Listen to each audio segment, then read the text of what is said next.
네, 여러분은 현재 글로벌 증시 투나잇과 함께하고 계십니다. 자, 지금부터는 좀 더 심도 있는 이슈 이야기 해보겠습니다. 내일장 수익을 떠먹여줄 이슈, 내일의 이슈 시간입니다.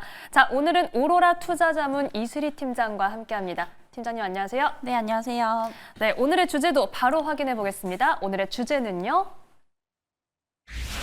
M7 실적 발표 마무리 단계 남은 포인트는 이렇게 꼽아주셨습니다. 마이크로소프트와 메타가 나왔고 이제 네. 애플과 아마존을 기다리고 있죠. 네. 이 실적 관련된 내용 자세히 짚어주시죠.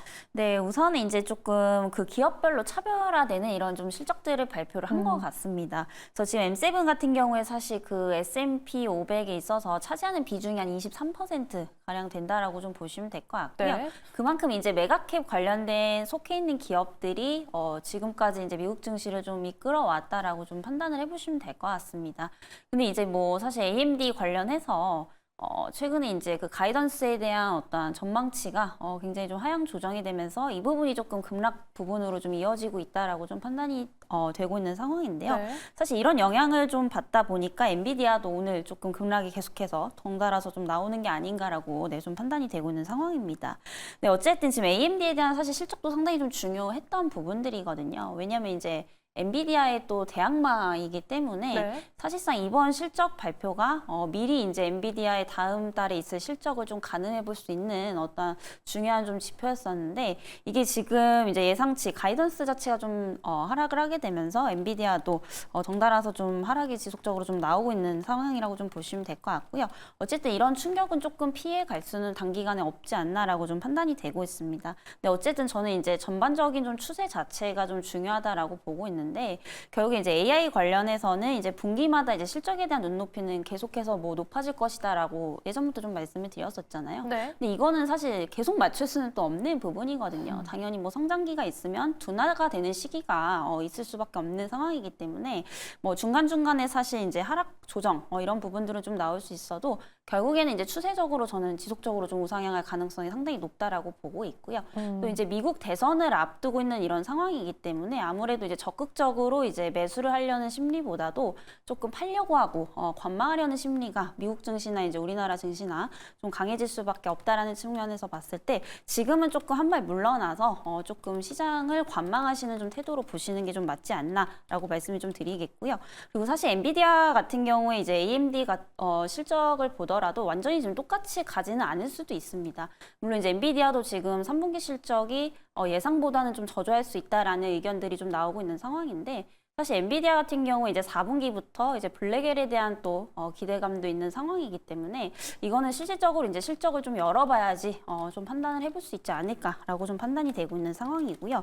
그리고 이제 또 긍정적인 부분들도 좀 나왔습니다. 특히 이제 그 마이크로소프트 같은 경우에 데이터 센터 관련해서 이제 투자를 좀 지속적으로 확대를 하고 있다라는 거. 네. 결국 이제 사이클 자체는 조금 견조하다 이렇게 좀 판단을 해볼 수가 있겠고요.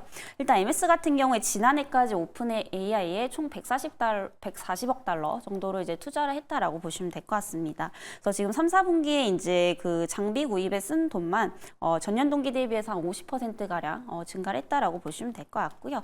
결국에 이 의미가 이제 데이터 센터에 대한 투자는 이어지고 있다. 물론 이게 수익성이 이제 엄청나게 좋다라고 아직까지는 보기는 어렵지만은 결국에는 이제 투자를 확대를 하고 있다라는 것은 산업은 계속해서 지금 성장을 하고 있다 이렇게 좀 해석을 해보시면 될 것 같고요.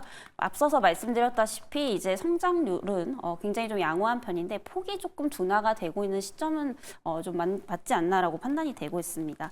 그리고 역시나 메타 같은 경우에도 생성형 AI 쪽으로 항상 대장격으로 움직였던 종목인데 사실 MS와 함께 이제 실적이 굉장히 좀 양호하게 나왔다라고 좀 보시면 될 것 같습니다. 그래서 메타의 3, 4분기 매출도 이제 전년 동기 대비해서 약 19% 정도가량 증가를 했다라고 보시면 될 것 같고요. 그리고 이제 마지막으로 남은 게 일단 애플은 AI 쪽이 아니기 때문에 조금 제외를 하고 아마존 관련해서 실적이 굉장히 좀 중요하지 않을까라고 보고 있습니다. 그래서 결국에는 이제 데이터 센터에 대한 투자 확대가 이루어져야지 결국에 GPU에 대한 또 수요도 가늠을 해볼 수가 있는 부분인데 이 아마존 같은 경우에 사실상 그 데이터 센터 관련해서 가장 많은 이제 규모의 금액을 또 투자를 하고 있는 기업이라고 좀 보시면 될 것 같고요. 결국에 이제 자본 지출이 늘어나고 있다라는 점을 확인을 할 수 있다라고 한다면 결국에 이 부분이 이제 GPU에 대한 수요로 좀 이어질 수밖에 없다라는 거고 이렇게 되면 여전히 AI 관련해서 칩을 생산하는 기업들의 생산량은 조금 굉장히 견조하게 이루어질 가능성이 높기 때문에 저는 이제 앞에서 나온 것들은 이제 참고 정도만 하시고 결국에는 이제 아마존 관련해서 실적 발표가 상당히 좀 중요할 것으로 보여지고 있는 상황입니다. 그래서 어쨌든 이 부분까지는 한 번 더 확인을 해보자. 라는 관점에서 본다면 지금 굳이 이제 관련주들 떨어지는 칼날을 좀 잡을 필요는 없지 않나라고 보고 있고요. 이제 아마존까지 이제 하루 정도 남았습니다. 실적 발표까지. 이때까지는 조금 관망하시는 의견을 좀 드려보도록 하겠습니다. 네, 아무래도 지금 마이크로소프트와 메타가 호실적을 발표했음에도 불구하고 오늘 주가가 흔들리면서 출발을 하고 있는데 우선은 지금 미 대선 등 여러 가지 이슈가 있기 때문에 지금은 지켜보는 게 좋겠다라는 말씀을 해주셨고 특히 이제 오늘 장 마감 후에 발표가 됩니다. 아마존의 실적 발표까지 체크를 해야 한다라는 말씀을 해주셨습니다. 팀장님, 여기에 추가적으로 엔비디아 관련해서 좀 더 자세히 여쭤보겠습니다. 앞서 AMD 성적표를 통해서도 좀 어느 정도는 유출을 할 수 있다라고 말씀을 해주셨는데 엔비디아는 또 유독 실적 발표를 늦게 하잖아요. 네. 11월 중순에 예정이 되어 있습니다. 혹시 월가에서는 블랙일에 대한 기대감, 이를 포함해서 긍정적으로 좀 보고 있습니까? 네, 근데 긍정적인 부분은 맞는데 네. 이게 당장에 사실 3분기 실적이 녹아들기는 굉장히 좀 어려울 것으로 보이고 있고요. 빨라야 사실 이제 4분기 그리고 이제 내년이지 않을까라고 네. 좀 보고 있습니다. 앞서서도 조금 힌트를 드렸지만 결국에 이제 3분기 실적은 예상보다 좀 저조할 수 있다라는 거. 그래서 사실 블랙일에 대한 기대감은 지금이 아니라 사실 본격적으로 이제 폭증을 하는 시기가 이제 내년이 되지 않을까라고 좀 보고 있는 상황이고요. 사실 근데 AMD도 뭐 실적이 안 좋은 건 아니었습니다. 뭐 예상치에 거의 부합했었고 다만 이제 가이던스가 조금 안 좋게 나왔던 부분들이 이제 급락으로 이어졌던 부분인데 사실 엔비디아도 이런 부분들을 본다면 이번 3분기는 조금 기대치를 조금 낮추셔야 되지 않을까라고 보고 있고요. 다만 그로 인해서 이제 주가가 어느 정도 좀 하락이 나온다라고 한다면 저는 계속해서 좀 저가 매수의 기회가 되지 않을까라고 좀 보고 있는 상황입니다. 어쨌든 엔비디아 같은 경우에 실적 발표를 할 때마다 계속해서 주가가 단기적으로 좀 하락하는 그런 모습들을 상당히 좀 많이 보여줬었거든요. 근데 결국에 이제 추세적으로 보면은 다시금 이제 상승하는 이런 패턴들을 상당히 좀 많이 반복을 했었기 때문에 결국에 이제 데이터 센터에 대한 투자 부분들이 좀 견조하게 이루어지고 있다라고 한다면 이 사이클대로 사실 GPU 쪽도 계속해서 좀 같이 갈 수밖에 없다라고 저는 판단이 되고 있고요. 결국에 이제 그 데이터 센터 관련해서 이제 그 GPU 관련 공급하는 기업에서 보면은 엔비디아가 여전히 이제 압도적 1위입니다. 그래서 그런 이유들 때문에 이제 아마존의 실적이 상당히 좀 중요하다라고 좀 말씀을 드렸던 부분들이고요. 이 부분까지 조금 확인을 해보시면 좋지 않을까라는 말씀 드리겠고 우선은 이제 3분기 실적에 대한 기대치는 살짝은 낮추시되 그로 인해서 뭔가 이제 차익 실현 매물이 나온다라고 한다면 오히려 좀 분할 관점에서 담아보시면 좋을 것 같고요. 내년에 이제 블랙일에 대한 기대감이 본격적으로 이제 드러나는 시기이기 때문에 내년을 좀 준비하신다라는 생각으로 좀 접근을 해보시면 좋겠다라는 말씀 드리겠습니다. 네, 이렇게 엔비디아에 대한 이야기까지 좀 들어봤습니다. 여기에 뭐 사실 그 앞서 나오는 게 오늘 아마존을 비롯해서 애플도 나오는데 네. 애플에 대한 의견도 좀 여쭤보겠습니다. 사실 아이폰 16 막 내놨을 때만 해도 이 초동 물량은 그렇게 강하지는 않았었거든요. 이번 실적 어떨까요? 근데 사실 별로 좀 저는 기대가 안 되고 있는 그런 상황인데 네. 우선 이제 비전 프로 관련해서도 뭐 생산 중단 관련해서 이제 노이즈도 좀 나왔던 부분들이고 이런 부분들을 본다면 단기적으로는 좀 하락세가 좀 이어질 수도 있지 않을까 이렇게 네. 좀 판단이 되고 있는 상황이고요. 그래서 결국에는 이제 실적을 직접적으로 조금 확인을 해보시고 접근을 좀 하시는 게 좋지 않을까라는 말씀 드리겠습니다. 그래서 실적에 그런 이제 시장에 대한 전망치는 계속해서 좀 나오는 편이지만 네. 사실 이제 그런 부분들이 또 완전히 결과적으로 다르게 나올 때도 좀 상당히 많거든요. 그래서 아예 그냥 확인을 하시고 접근하셔도 될 것 같고 만약에 이제 어닝 서프라이즈가 좀 나와준다라고 한다면 그게 이제 하루 이틀 만에 끝날 재료는 저는 아니라고 좀 판단이 되고 있습니다. 그래서 오히려 실적에 대한 부분으로 인해서 상승이 좀 나온다. 그때 들어가도 저는 좀 늦지 않다라고 보고 있고요. 만약에 이 자리에서 이제 어닝 쇼크에 대한 부분들이 좀 언급이 된다라고 한다면 추가적으로 이제 전저점까지 충분히 좀 밀릴 수가 있는 부분이기 때문에 지금은 아무리 뭐 좋은 종목이다라고 하더라도 아무래도 좀 불확실성에 대한 부분들이 시장에서 좀 크게 작용을 하고 있어서 이런 부분들에 있어서 조금 우선은 결과에 대한 부분들을 조금 확인을 하고 좀 접근을 해보시는 게 좀 좋지 않을까라는 말씀 드리겠습니다. 네, 애플의 성적표 역시 조금은 조심스러운 의견을 말씀해 주셨습니다. 오늘 나오는 성적표 잘 확인을 해야겠고요. 앞서 이 빅테크 중에서는 오늘 아마존의 성적표 잘 확인해보자라고 말씀해 주셨습니다.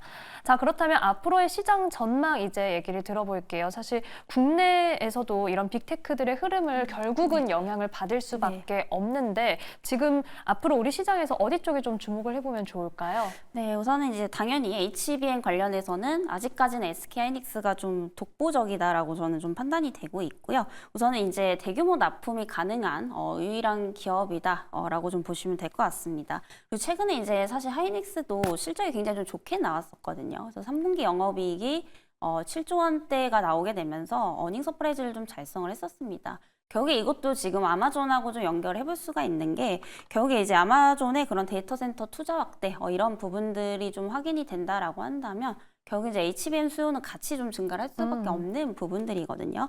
그래서 전체적으로 뭐 엔비디아도 마찬가지고 국내 이제 AI 서버 관련 기업들도 결국에는 이제 아마존 실적이 상당히 좀 중요할 것으로 좀 판단이 되고 있습니다. 그래서 여전히 뭐 HBM에 대한 메리트를 느낀다라고 하시는 분들은 하이닉스를 계속해서 좀 대장으로 보시는 게 맞지 않나 이렇게 좀 판단이 되고 있고요. 네. 그다음에 이제 또 애증의 종목이죠. 삼성전자인데 이게 지금 컨퍼런스 콜이 상당히 좀 긍정적으로 좀 나온 상황입니다. 그래서 어느 정도 지금 단기적으로는 바닥을 좀 형성을 하지 않았나 이렇게 좀 판단이 되고 있고요. 사실 삼성전자가 그동안 이제 주가가 좀 크게 하락을 했던 이유가 물론 이제 레거시에 대한 부분들도 문제가 있었지만은 이 파운드리 쪽에서도 이제 수율이 상당히 좀 저조했다라는 거. 그러면서 이제 TSMC와 비교를 했을 때 경쟁력에서 상당히 좀 밀렸던 부분이거든요.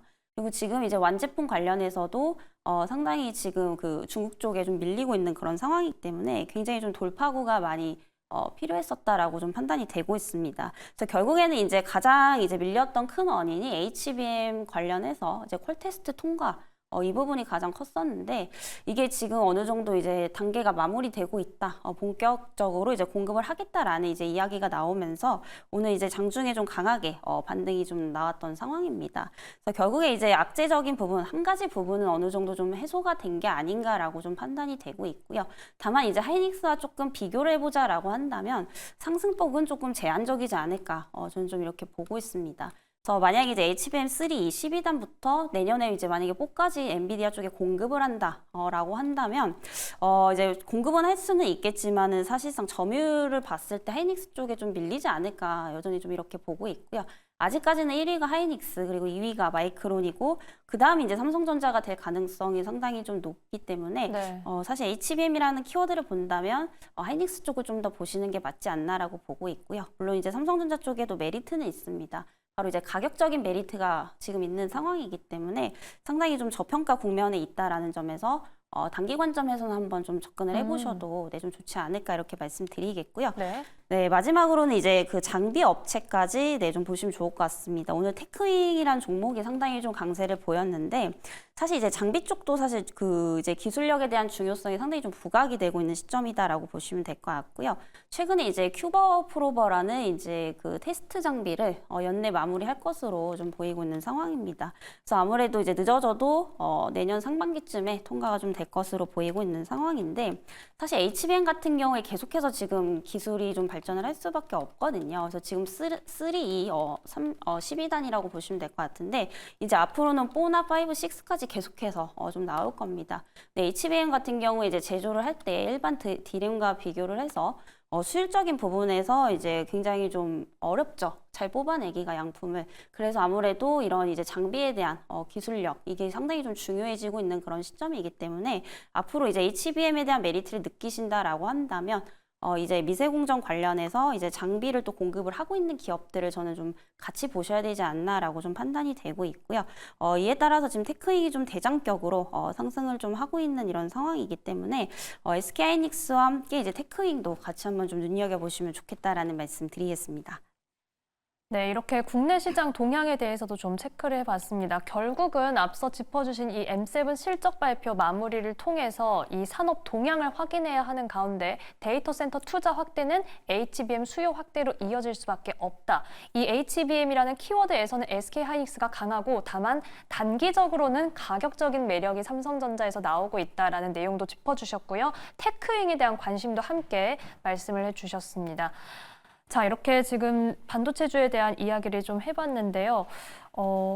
저희가 지금 현재 지금 이 다른 종목들 혹시 반도체 장비주 관련해서 테크윙 외에도 주목해 볼 수 있는 종목들이 있을까요?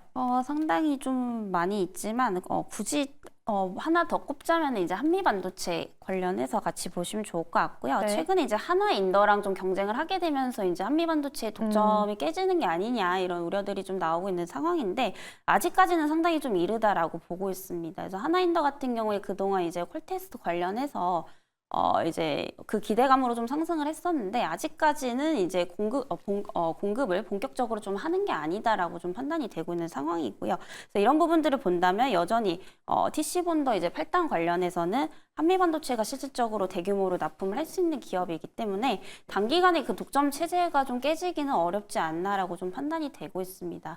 물론 이제 내년이나 시간이 갈수록 그 ASMPT라는 이제 싱가포르 회사와 이제 경쟁이 좀 본격화될 것으로 보이고 있지만 그것도 지금 당장에 좀 수면 위로 드러나는 것은 좀 아니다라는 측면에서 본다면 장비 관련주는 여전히 이제 하이닉스 향에서는 한미반도체가 좀 계속해서 좀 대장이 되지 않을까라고 판단이 되고 있습니다.